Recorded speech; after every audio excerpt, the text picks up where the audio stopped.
Burnt Tusk was a different kind of predator.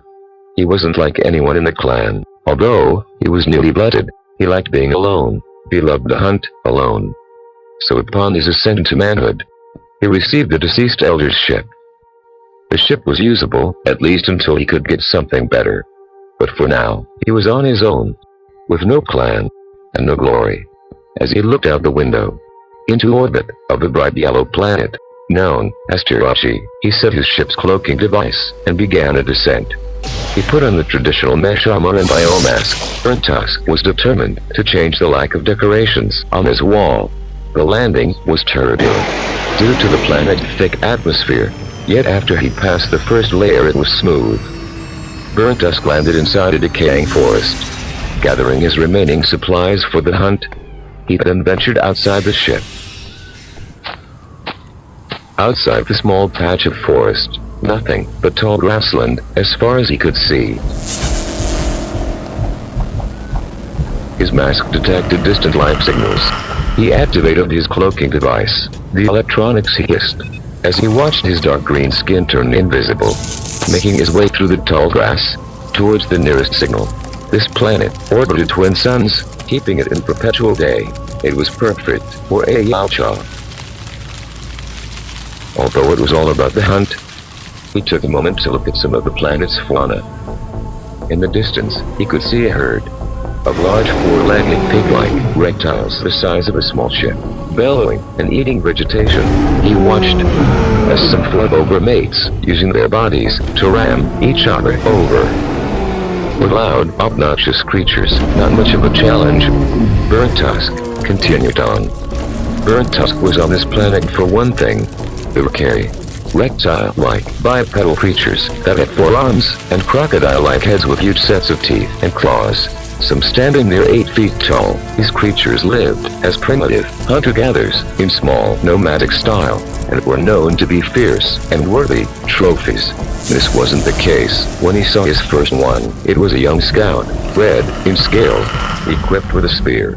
Not worthy for a trophy, he thought, but would make a good display for other predators to know this was his hunting grounds. He made his move quickly. To his surprise, the creature seemed to smell him, but couldn't see him.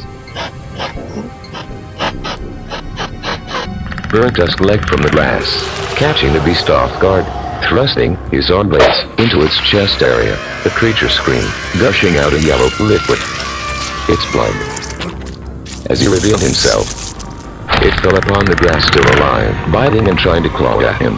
What a tough beast, he thought, as he pulled out his flang blade, and proceeded to skin the creature alive. The skin was strong, even for his blade.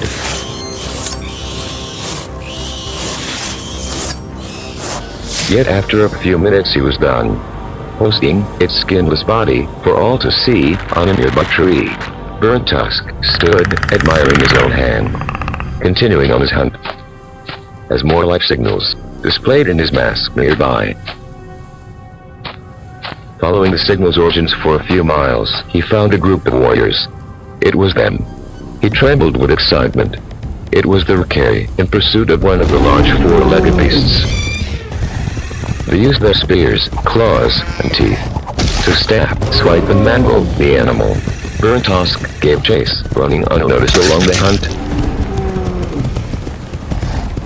The warriors wore little to no armor. If at all, it was of pieces of obsidian, bound with a type of leather hide. He watched as the animal succumbed to its wounds. The tribe of Rukari warriors jumped on their prey. One, however, seemed to take the lead. He was fierce, yellow and black in scale. His forearms had razor-sharp-looking black claws except for one on the second bottom left. It had been mangled to almost nothing. He leapt on the animal, hacking with a stone axe.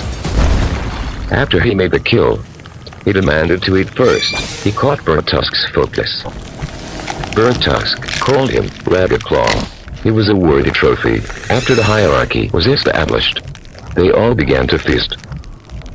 Hours passed, and the carcass was almost picked clean. The tribe then proceeded to a nearby wood and stream.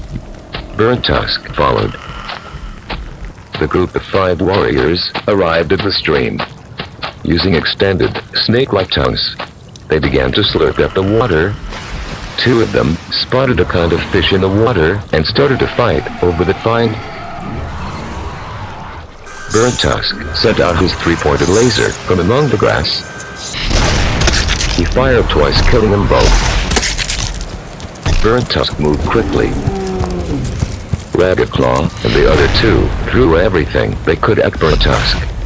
Their spears, rocks, and axes didn't matter.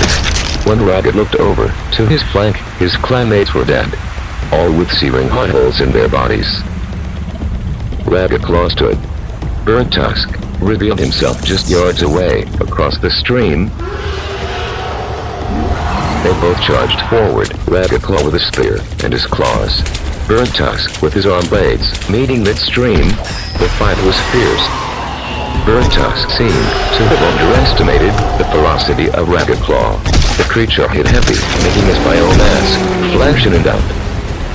Burnt Tusk found himself between Ragged Claw's arms, being crushed, his bones to the point of cracking. Ragged Claw opened his jaws, his teeth scraping on the metal of Burnt Tusk's mask. The force was tremendous. Burnt Tusk could feel his skull being crushed underneath his mask, realizing at any moment it could give way when he was able to force his arm free. Ragged Claw fell, his blood diluting and drifting into the stream. Burnt Tusk lay there for a moment, his arm blade stuck down Ragged Claw's throat. After he stood, he rolled Ragged Claw on his stomach, reaching down towards his lower spine, digging into his flesh with his nails, and pulling with his force. The whole spinal column came forth. As Burnt Tusk held it up high, he finally had a new trophy.